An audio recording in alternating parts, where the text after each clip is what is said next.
Hello guys, this is my YouTube channel study house. इस channel पे आपको +1 and +2 science stream related जितनी भी वीडियोस हैं वो सारी की सारी अवेलेबल करवाई जाएंगी।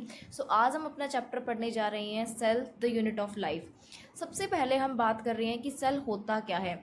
तो सेल जो होता है वो हमारे लाइफ की स्ट्रक्चरल और फंक्शनल यूनिट है। स्ट्रक्चरल इन द सेंस कि वो हमारे लाइफ की और हमारी लिविंग ऑर्गेनिजम्स की कंप्लीट स्ट्रक्चर को बताता है। फंक्शनल, वो अकेला एक सेल जो है वो सारे के सारे फंक्शन को परफॉर्म कर सकता है। तो हमारा बेसिक यूनिट लाइफ का क्या है? सेल है। तो अब हम डिटेल में इस चैप्टर को पढ़ते हैं। सेल जो है वो structural and functional unit of life है और फंडामेंटल यूनिट ऑफ लाइफ है। स्ट्रक्चरल यूनिट क्यों है? बिकॉज जितने भी लिविंग ऑर्गेनिजम्स होते हैं उन सभी के अंदर सेल जो है वो प्रेजेंट होता है, चाहे वो यूनिसेलुलर हो चाहे वो मल्टी सेलुलर हो। ये बात आपको यहाँ पे लिखी है। फंक्शनल यूनिट कैसे कह रहे हो आप? क्योंकि एक अकेला सेल जो है वो जिंदगी के अंदर जितने भी एसेंशियल फंक्शंस होते हैं उन सभी को परफॉर्म कर सकता है। और उसके बाद में कहता है it can have independent existence, और उसकी खुद की इंडिपेंडेंट एग्जिस्टेंस भी है। इसीलिए हम सेल को structural and functional unit of life बोल रहे हैं। उसके बाद में हम स्टार्ट करते हैं कि ये सेल जो है वो आखिर बना कैसे। वाटर के अंदर बहुत सारी रिएक्शंस हो रही थी। रिएक्शंस में क्या हुआ, कुछ कुछ छोटे छोटे पार्टिकल्स आ गए उस गाढ़े से लिक्विड, मतलब उस वाटर के अंदर। तो उसे आपने बोल दिया साइटोसोल, जिसको आप बोलते हो सेमी फ्लूइड मैट्रिक्स। उसके अंदर छोटी छोटी ऑर्गेनेलीज आ गई। उस साइटोसोल के अंदर ही कुछ छोटी छोटी ऑर्गेनेलीज आ गई, उसको आपने बोला साइटोप्लाज्म। उसके बाद में क्या हुआ कि प्रोटोप्लाज्म आ गया। कैसे? जब साइटोप्लाज्म के अंदर न्यूक्लियस आया तो उसे आप बोलते हो प्रोटोप्लाज्म, और जब उसी कंप्लीट स्ट्रक्चर के बाहर एक प्लाज्मा मेम्ब्रेन आ गई तो उसे आप बोलते हो प्रोटोप्लास्ट। और उस प्रोटोप्लास्ट के बाहर अगर सेल वॉल आ गई तो वो एक प्लांट सेल है कंप्लीट। उसके बाद में आपकी एनसीईआरटी के अंदर स्टार्टिंग में दो वर्ड लिखे हुए हैं, इन एनिमेट और एनिमेट। इन एनिमेट का मतलब होता है नॉन लिविंग और एनिमेट का मतलब होता है living.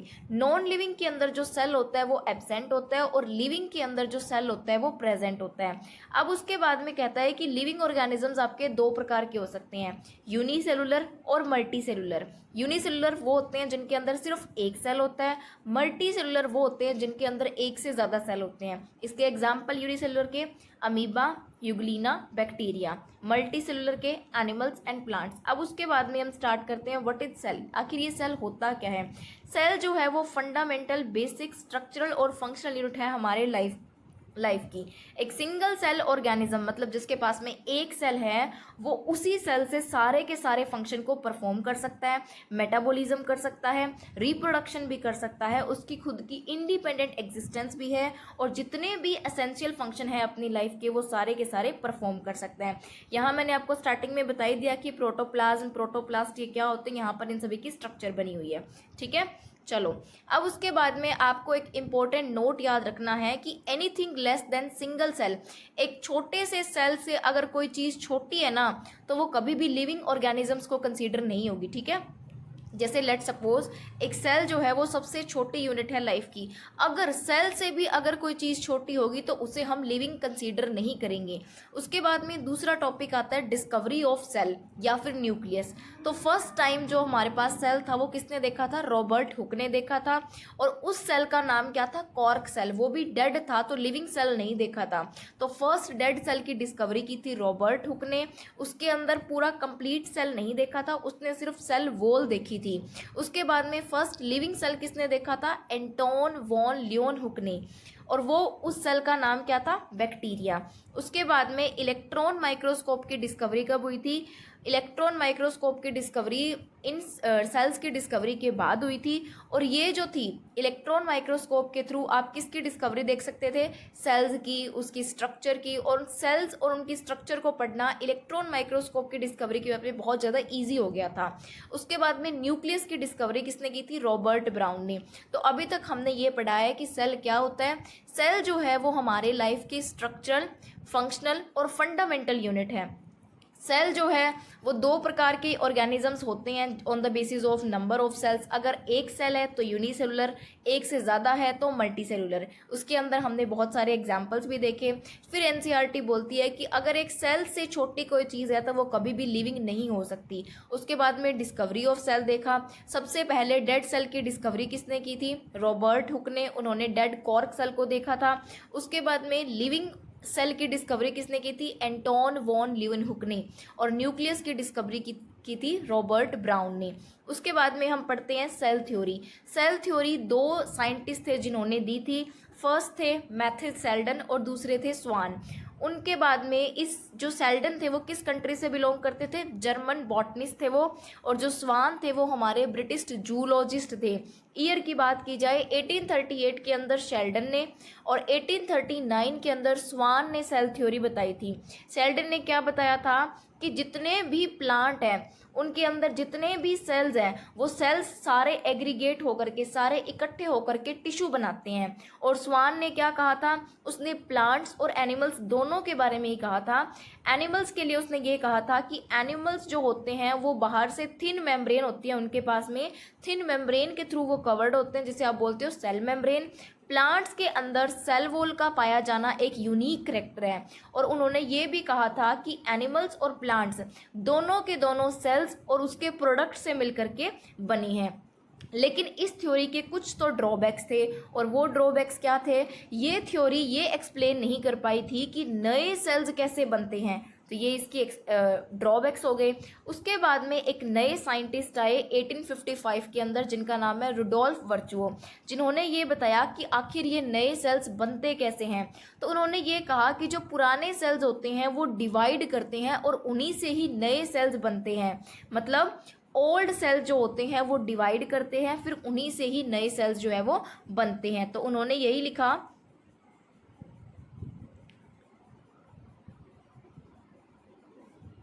New cells arise by the division of pre existing cell. यही बोला गया है कि जो नए सेल्स होते हैं वो प्री एग्जिस्टिंग सेल से बनते हैं, दैट इज ओमिनेस सेलुला ए सेलुला। उन्होंने इस टर्म का यूज़ किया था, इस टर्म का यूज़ किया, दैट इज ओमिनेस सेलुला ए सेलुला।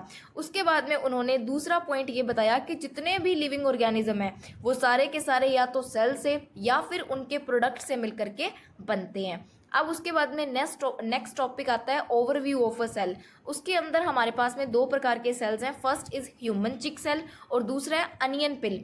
अनियन पिल क्या होता है? जब आप एक अनियन की लेयर ले लेते हो उसे आप बोलते हो अनियन पिल। तो सबसे पहला कहता है कि ह्यूमन चिक सेल क्या किस प्रकार का सेल है? एनिमल सेल है।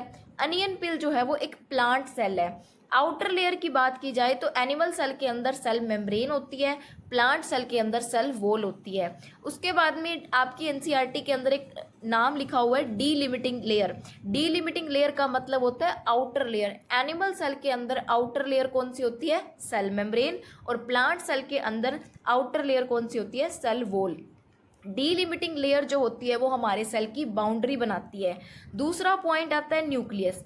अब यहाँ पर दो प्रकार के ऑर्गेनिज्म होते हैं, प्रोकैरियोट्स और यूकैरियोट्स। प्रोकैरियोट्स क्या होते हैं, यूकैरियोट्स क्या होते हैं, ये आप नेक्स्ट आगे पढ़ोगे। न्यूक्लियर मेम्ब्रेन जो होती है प्रोकैरियोट्स के अंदर वो एब्सेंट होती है, ठीक है। और यूकैरियोट्स के अंदर वो प्रेजेंट होती है। जैसा कि आप इस डायग्राम के अंदर देख रहे हो, ये प्रॉपर यूकैरियोट्स का ही डायग्राम है जिसके अंदर न्यूक्लियर मेम्ब्रेन भी है, न्यूक्लियोलस भी है, यहाँ पर ये ऐसे क्रोमेटिन भी है, हिस्टोन प्रोटीन भी है, नॉन हिस्टोन प्रोटीन भी है। हिस्टोन प्रोटीन जो होते हैं वो बेसिक नेचर के होते हैं, नॉन हिस्टोन प्रोटीन आपके एसिडिक नेचर के होते हैं। तो यही बताया गया है कि न्यूक्लियर मेम्ब्रेन प्रोकैरियोट्स के अंदर तो एब्सेंट होती है लेकिन यूकैरियोट्स में प्रेजेंट होती है। न्यूक्लियोलस प्रोकैरियोट्स के अंदर एब्सेंट होता है, यूकैरियोट्स के अंदर प्रेजेंट होता है। तो इसका मतलब है कि प्रोकैरियोट्स के अंदर एक वेल डिफाइंड न्यूक्लियस नहीं होता, यूकैरियोट्स के अंदर वेल डिफाइंड न्यूक्लियस होता है। थर्ड कंसेप्ट आता है क्रोमोसोम्स। क्रोमोसोम्स क्या होता है? इसके अंदर बहुत सारे पार्ट्स होते हैं, लाइक डीएनए होता है, हिस्टोन प्रोटीन होता है, नॉन हिस्टोन प्रोटीन होता है, आरएनए होते हैं छोटे छोटे। यूकैरियोट्स के अंदर ये सारे की सारी चीज़ें पाई जाती है। लेकिन वहीं अगर हम बात करते हैं प्रोकैरियोट्स, प्रोकैरियोट्स के अंदर हिस्टोन प्रोटीन एब्सेंट होते हैं। डीएनए जो होता है प्रोकैरियोट्स के अंदर वो नेक्ड होता है। क्यों? क्योंकि उसके अंदर कोई भी न्यूक्लियर मेम्ब्रेन नहीं होती, तो वो न्यूक्लियर मेम्ब्रेन से कवर नहीं होता, इसीलिए उनका जो डीएनए होता है वो नेक्ड होता है। उसके बाद नेक्स्ट टॉपिक है कि हम प्रोकैरियोट्स और यूकैरियोट्स के अंदर डिफरेंस देख रहे हैं जो आपकी एनसीईआरटी के अंदर मेंशन किया हुआ है। प्रोकैरियोट्स के अंदर जो डीएनए होता है वो नेक्ड होता है, डबल स्ट्रैंडेड सर्कुलर होता है। यूकैरियोट्स के अंदर वो न्यूक्लियर मेम्ब्रेन के थ्रू कवर्ड होता है और डबल स्ट्रैंडेड लीनियर होता है। अब उसके बाद में एनवेलप की बात करते हैं तो प्रोकैरियोट्स के अंदर न्यूक्लियर मेम्ब्रेन जो होती है वो एब्सेंट होती है। वहीं अगर हम बात करते हैं यूकैरियोट्स की तो वहाँ पर ये न्यूक्लियर मेम्ब्रेन प्रेजेंट होती है। प्रोकैरियोट्स के अंदर सेल मेम्ब्रेन प्रेजेंट होती है, यूकैरियोट्स में भी सेल मेम्ब्रेन प्रेजेंट होती है। प्रोकैरियोट्स के अंदर सिंगल एनवेलप है बिकॉज यहाँ पर सिर्फ सेल मेम्ब्रेन पाई जाती है। यूकैरियोट्स के अंदर डबल एनवेलप है बिकॉज यहाँ पर nuclear membrane plus cell membrane दोनों पाए जाते हैं। अब हम बात करते हैं साइज की। प्रोकैरियोट्स का साइज बहुत छोटा होता है, यूकैरियोट्स का साइज बड़ा होता है। अब हम बात करते हैं मेम्ब्रेन बाउंड ऑर्गेनेलीज। प्रोकैरियोट्स के अंदर मेम्ब्रेन बाउंड ऑर्गेनेलीज एब्सेंट होती है, लेकिन वहीं अगर हम बात करते हैं यूकैरियोट्स की तो वहाँ पर प्रेजेंट होती है, जैसे कि mitochondria, chloroplast, endoplasmic reticulum, ER etcetera. उसके बाद में साइक्लोसिस। साइक्लोसिस एक ऐसी प्रोसेस है जिसके अंदर साइटोप्लाज्म जो होता है वो रिवॉल्व करता है, तो इसे आप बोलते हो साइटोप्लाज्मिक स्ट्रीमिंग, जो प्रोकैरियोट्स के अंदर एब्सेंट होती है लेकिन यूकैरियोट्स के अंदर प्रेजेंट होती है। नेक्स्ट कंसेप्ट आता है साइटोप्लाज्म। साइटोप्लाज्म क्या होता है? एक सेमी फ्लूइड मैट्रिक्स बोल सकते हो या फिर सेमी फ्लूइड रीजन बोल सकते हो। ये जो साइटोप्लाज्म होता है वो प्रोकैरियोट्स और यूकैरियोट्स दोनों के अंदर ही पाया जाता है। साइटोप्लाज्म जो होता है सेलुलर एक्टिविटी की एक साइट होती है। क्यों? क्योंकि यहाँ पर बहुत सारी मेटाबॉलिक रिएक्शंस होती हैं, बहुत सारी प्रोटीन सिंथेसिस भी होती हैं। साइटोप्लाज्म का फंक्शन क्या है कि ये सेल को लिविंग स्टेट के अंदर रखता है, बिकॉज वहाँ पर सारी की सारी रिएक्शंस होती हैं, सारी की सारी इंपॉर्टेंट प्रोसेस भी हमारी साइटोप्लाज्म में ही होती है। उसके बाद में आता है राइबोसोम। प्रोकैरियोट्स के अंदर 70S टाइप का राइबोसोम पाया जाता है, लेकिन यूकैरियोट्स के अंदर 80S का पाया जाता है। वहीं अगर हम बात करते हैं यूकैरियोट्स के अंदर कुछ मेम्ब्रेन बाउंड ऑर्गेनेलीज होती हैं लाइक माइटोकॉन्ड्रिया और क्लोरोप्लास्ट, उनके अंदर क्या होता है कि 70S का होता है, और जो रफ एंडोप्लाज्मिक रेटिकुलम RER है उसके अंदर 80S का होता है। उसके बाद में हम कहते हैं कि जो सेंट्रोजोम होता है वो क्या होता है? 2 सेंट्रियोल होते हैं, जो आप आगे पढ़ोगे। उसके बाहर एक फ्लूइड होता है जिसका नाम होता है सेंट्रोस्फियर। जब सेंट्रियोल और सेंट्रोस्फियर को मिला देते हैं उसे आप बोलते हो सेंट्रोजोम। सेंट्रोजोम प्रोकैरियोट्स के अंदर एब्सेंट होता है लेकिन यूकैरियोट्स के अंदर प्रेजेंट होता है। इस सेंट्रोजोम का फंक्शन क्या है? ये सेंट्रोजोम जो होता है वो सेल की डिविजन्स के अंदर हेल्प करता है। उसके बाद में हमारे पास नेक्स्ट पॉइंट ये इंपॉर्टेंट है। तो हमारा जो सेल है वो अपनी शेप के अंदर, अपने साइज के अंदर, अपनी एक्टिविटीज़ के अंदर वेरी कर सकता है। डिफरेंट डिफरेंट सेल्स की डिफरेंट डिफरेंट शेप हो सकती हैं, डिफरेंट डिफरेंट साइज हो सकते हैं। डिफरेंट डिफरेंट सेल्स जो होते हैं वो डिफरेंट डिफरेंट एक्टिविटीज़ को परफॉर्म कर सकते हैं। Shape of cell vary with the function. जिसका जो फंक्शन होगा, जिस सेल का जो फंक्शन होगा उसकी शेप भी उसी की अकॉर्डिंग होगी। एग्जाम्पल की बात करते हैं तो सबसे लॉन्गेस्ट सेल कौन सी होती है? Nerve cell. नर्व सेल का इंपॉर्टेंट फंक्शन क्या है? ये जो है वो इम्पल्स भेजती है, लॉन्ग डिस्टेंस तक इम्पल्स को लेकर के जाती है। सेकंड आता है माइकोप्लाज्मा, जो कि आपका सेकंड चैप्टर है बायोलॉजिकल क्लासिफिकेशन, उसके अंदर भी ये मेंशन है। माइकोप्लाज्मा जो होता है वो सबसे छोटा सेल होता है प्रोकैरियोट्स के अंदर। इसके अंदर सेल वॉल क्या होती है? एब्सेंट होती है। ये इसकी अगर हम बात करते हैं साइज की तो 0.3 माइक्रोमीटर लेंथ का होता है। बैक्टीरिया का साइज कितना होता है? 3 to 5 micrometre. RBC red blood cells का कितना होता है? 7 माइक्रोमीटर होता है। और सबसे largest cell, largest single cell कौन सी है? Egg of an ostrich. उसके बाद में सेल्स के बहुत सारे शेप हो सकते हैं, लाइक क्यूबॉइडल हो सकता है, कॉल्यूमिनार हो सकता है, इरेगुलर हो सकता है, लॉन्ग भी हो सकता है। उसके बाद में NCERT के अंदर कुछ डायग्राम दिए हैं, उनसे जो इंपॉर्टेंट नोट्स है वो आपको बता रही हूँ। दैट RBC यानी कि रेड ब्लड सेल्स की शेप कैसी होती है? राउंड होती है और बाई कनकेव होती है। WBC वाइट ब्लड सेल्स की अमीबॉइड शेप होती है। कॉल्यूमिनार एपिथेलियल सेल्स की लॉन्ग एंड नैरो शेप होती है। नर्व सेल की ब्रांच्ड एंड लॉन्ग होती है। ट्रैकीड्स की इलोंगेटेड होती है। और मीजोफिल सेल्स की राउंड एंड ओवल होती है। उसके यूकैरियोट्स के अंदर कौन आते हैं? मेनली बैक्टीरिया आते हैं। तो सबसे पहले हम शेप्स ऑफ द बैक्टीरिया के बारे में पढ़ेंगे। बैक्टीरिया की 4 शेप होती है: कोकस, बैसिलस, विब्रियो, स्पाइरलम। कोकस जो होते हैं, कोका जैसे कि आप सभी को पता है, कोका जो होता है वो बिल्कुल गोल होता है, यानी कि स्फीयर शेप का होता है, तो इससे आप याद रख सकते हो। कोकस जो होते हैं वो स्फेरिकल शेप के होते हैं। और ये जो होते हैं वो नॉन मोटाइल होते हैं। नेक्स्ट हम बात करते हैं बैसिलस। बैसिलस रॉड, रॉड लंबी लकड़ी से होते हैं तो रॉड शेप्ड, वो भी क्या होते हैं? नॉन मोटाइल भी हो सकते हैं और मोटाइल भी हो सकते हैं। विब्री होते हैं कोमा शेप के। और स्पाइरलम क्या होते हैं? स्पाइरल शेप के, जो कि मोटाइल होते हैं। उसके बाद में मैंने आपको बता ही दिया कि प्रोकैरियोट्स के अंदर मेनली तो बैक्टीरिया आते हैं, लेकिन कुछ स्पेशल टाइप के बैक्टीरिया भी होते हैं, लाइक आर्के बैक्टीरिया, जिसको आप बायोलॉजिकल क्लासिफिकेशन के अंदर दोबारा पढ़ोगे। ब्लू ग्रीन एल्गी जो है उसको भी आप बायोलॉजिकल क्लासिफिकेशन चैप्टर में पढ़ोगे। एक है PPLO, जिसको आपने आपने माइकोप्लाज्मा पढ़ा था, उसका दूसरा नाम है PPLO, pleuro pneumonia like organism. इसकी फुल फॉर्म बहुत ज़्यादा इंपॉर्टेंट है, ये बार बार पूछी जाती है। So what is PPLO? Pleuro pneumonia like organism. तो हमने क्या पढ़ लिया? शेप्स पढ़ ली बैक्टीरिया की। अब हम बात करें बैक्टीरिया के अंदर बैक्टीरिया की स्ट्रक्चर क्या है। सबसे पहला कंसेप्ट आता है इसके अंदर प्लाज्मिड। प्लाज्मिड क्या होता है? बैक्टीरिया के अंदर जो डीएनए होता है उस डीएनए को आप बोलते हो बैक्टीरियल डीएनए, या फिर जीनोमिक डीएनए, या क्रोमोसोमल डीएनए, या फिर न्यूक्लियर डीएनए।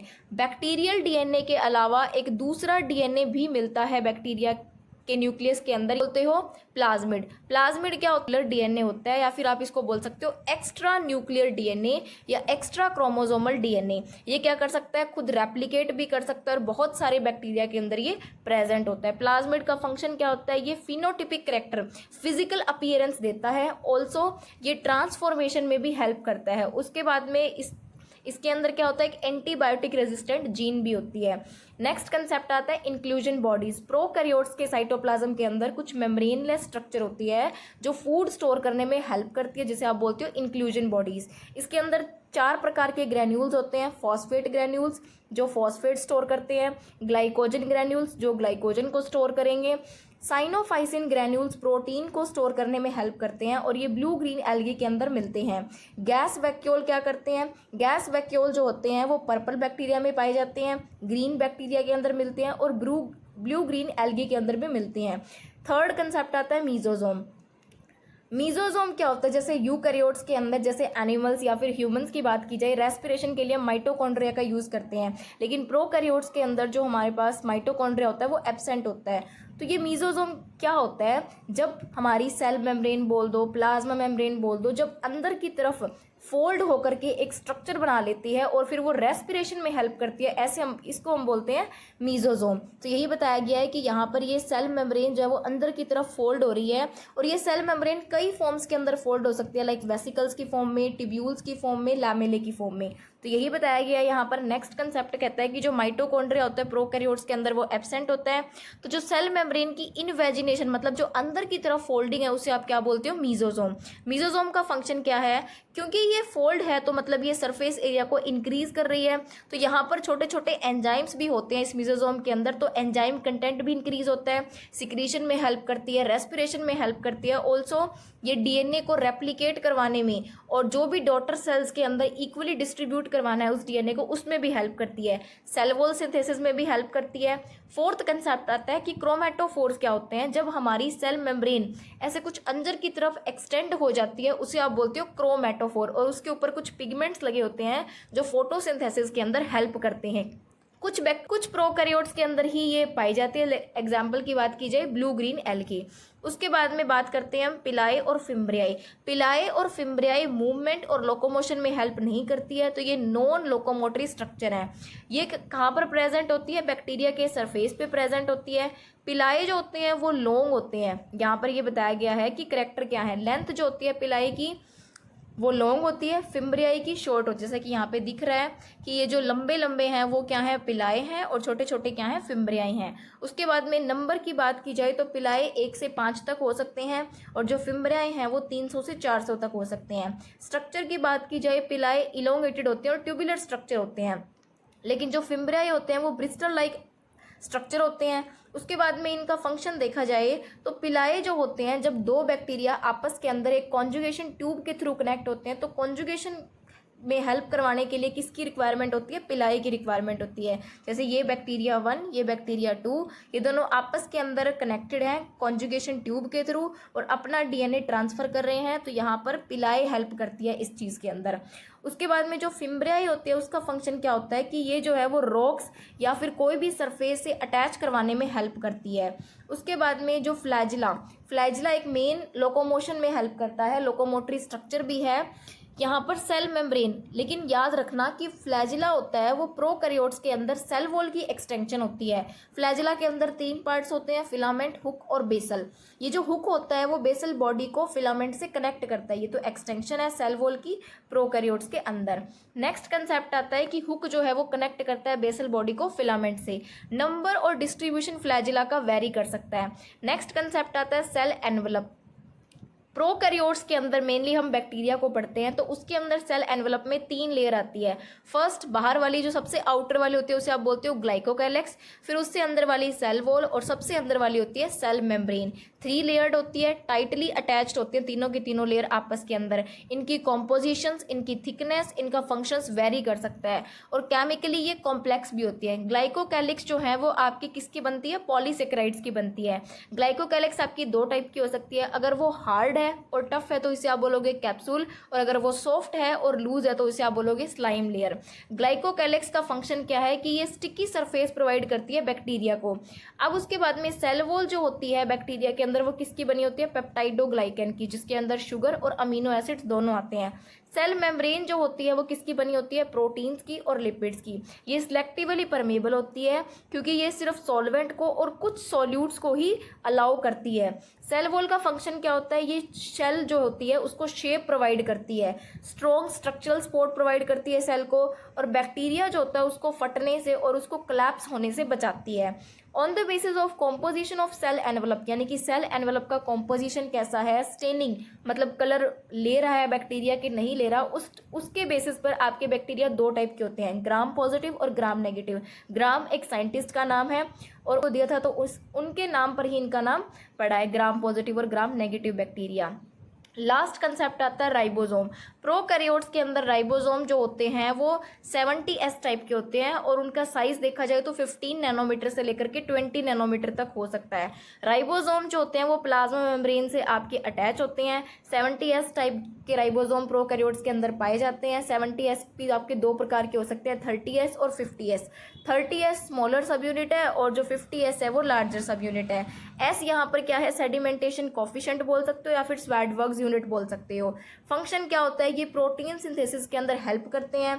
अब एक मेन पॉइंट है पॉलीजोम, ये डेफिनेशन भी, several ribosomes attach to a single mRNA। जब बहुत सारे राइबोसोम एक सिंगल mRNA पर अटैच होंगे तो एक चेन बना लेंगे, उसे आप बोलते हो पॉलीजोम। पॉलीजोम जो है वो क्या करती है? पॉलीजोम के अंदर क्या होता है कि जो राइबोसोम होते हैं वो mRNA को ट्रांसलेट करते हैं प्रोटीन के अंदर। तो इसके साथ हमारा प्रोकैरियोट्स जो है वो कंप्लीट होता है। ये पार्ट 1 के अंदर इतना ही। नेक्स्ट पार्ट के अंदर हम कंप्लीट यूकैरियोट्स खत्म कर देंगे और फिर सेल चैप्टर आपका कंप्लीट हो जाएगा। Thank you, bye bye.